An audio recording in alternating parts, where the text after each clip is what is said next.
Buenos días, chicos y chicas. Este es el primer vídeo sobre los recursos literarios morfosintácticos. Hoy aprenderemos la anáfora y la epífora. Como ya hemos estudiado en el vídeo de los recursos léxico-semánticos, los recursos literarios se dividen en tres grandes grupos: los recursos fónicos, que trabajan sobre los sonidos; los recursos morfosintácticos, que trabajan sobre la forma y la repetición; y por último, los recursos léxico-semánticos, que son los que trabajan sobre el significado. De todas formas, os recomiendo que veáis ese primer vídeo al que yo hacía referencia antes. Una vez que tenemos clara esta diferenciación, vamos a empezar con los recursos morfosintácticos. El primer recurso literario del que vamos a hablar hoy es la anáfora. Pero antes de eso, os tengo que comentar que existen dos tipos de anáfora: la anáfora gramatical y la anáfora como recurso literario. Hoy nos vamos a centrar en la anáfora como recurso literario, es decir, en la parte de literatura. Pero debéis saber que en la parte de gramática existe la anáfora gramatical, que es una cosa que no tiene nada que ver con este recurso literario.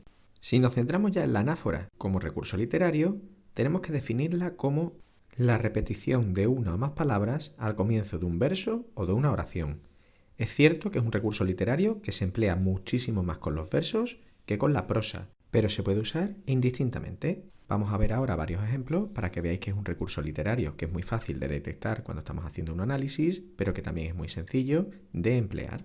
Aquí tenemos, por ejemplo, un poema muy conocido de Antonio Machado: Caminante son tus huellas, el camino y nada más. Caminante no hay camino, se hace camino al andar. Al andar se hace el camino, y al volver la vista atrás, se ve la senda que nunca se ha de volver a pisar. Caminante no hay camino, sino estelas en la mar. Bueno, pues con un vistazo rápido podemos comprobar, si vemos las primeras palabras de cada verso, que caminante se repite en el primer verso, en el tercer verso y en el noveno verso. Esto sería un ejemplo de anáfora, es decir, la repetición de una, en este caso, palabra, al comienzo de algunos versos. Y así lo señalaríamos al hacer el análisis, es decir, pondríamos el recurso literario, en este caso anáfora, pondríamos los versos, versos 1, 3 y 9, y pondríamos la palabra que se repite, en este caso, caminante. Si os habéis fijado bien, hay una segunda anáfora en los versos 4, 7 y 8, puesto que se repite la palabra se. Así que lo señalamos en nuestro análisis, es decir, ponemos versos 4, 7 y 8 y ponemos la palabra que se repite, en este caso se. Borro por aquí y vemos dos ejemplos más. Tenemos aquí, por ejemplo, dos estrofas de la elegía a la muerte de Ramón Sigé, de Miguel Hernández, que dice así: temprano levantó la muerte el vuelo, temprano madrugó la madrugada, temprano está rodando por el suelo. No perdono a la muerte enamorada, no perdono a la vida desatenta, no perdono a la tierra ni a la nada.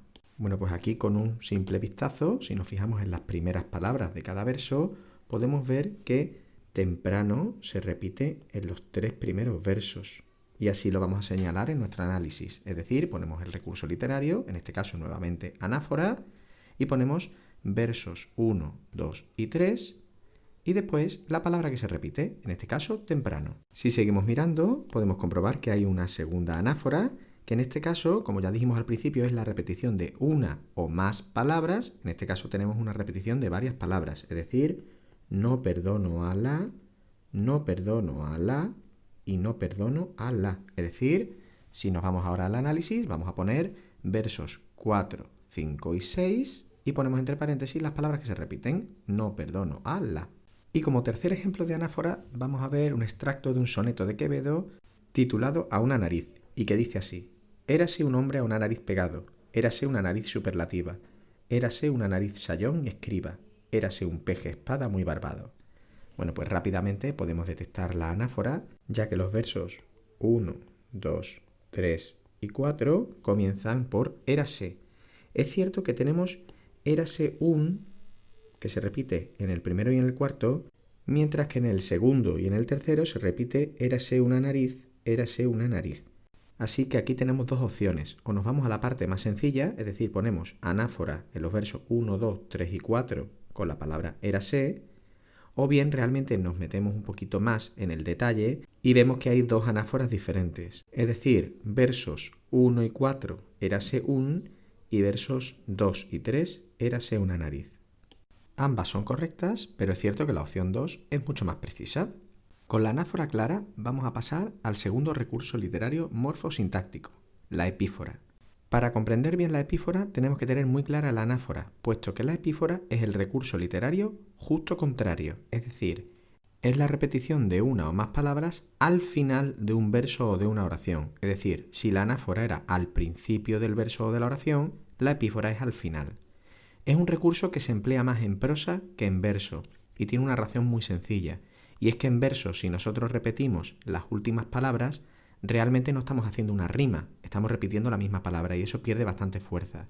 Es decir, no es lo mismo rimar, por ejemplo, león y ratón, que es una rima consonante, o N, que rimar león con león, que sigue siendo rima consonante, pero que en realidad no tiene gracia, porque no nos hemos trabajado la rima, hemos repetido la palabra, aunque bueno, realmente sigue siendo rima consonante. Vamos a ver como ejemplo de epífora un fragmento de una obra de Luis Cernuda que se titula No decía palabras y que dice así: no decía palabras, acercaba tan solo un cuerpo interrogante, porque ignoraba que el deseo es una pregunta, cuya respuesta no existe, una hoja cuya rama no existe, un mundo cuyo cielo no existe. Si comenzamos el análisis de este extracto, lo primero que vamos a buscar son las anáforas, es decir, la primera palabra del verso. Vemos que hay no, acercaba, porque, cuya, una y un, es decir, no encontramos anáfora. Lo segundo es buscar la epífora, es decir, nos vamos a las últimas palabras de cada uno de los versos y vemos que en el cuarto verso nos encontramos con no existe, en el quinto verso no existe y en el sexto verso no existe. Bueno, pues esto es una epífora.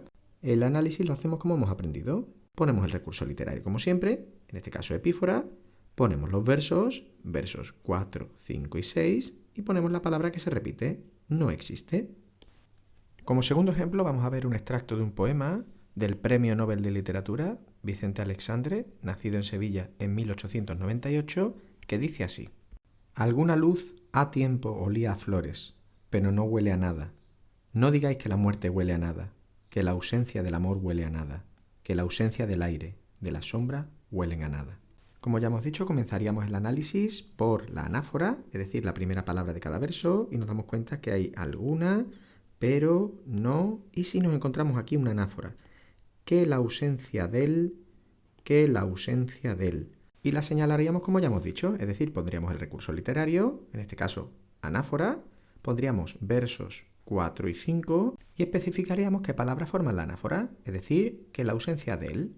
Después vamos a buscar la epífora, es decir, las palabras finales de cada verso. Y ahí nos encontramos una epífora en el segundo verso, huele a nada, tercer verso, huele a nada, cuarto verso, huele a nada, y sí es cierto que en el quinto verso pone huelen a nada en plural, pero la consideramos parte de esta epífora y la señalamos como hemos dicho, es decir, ponemos epífora, versos 2, 3, 4 y 5 y las palabras que forman esta epífora, es decir, huele a nada.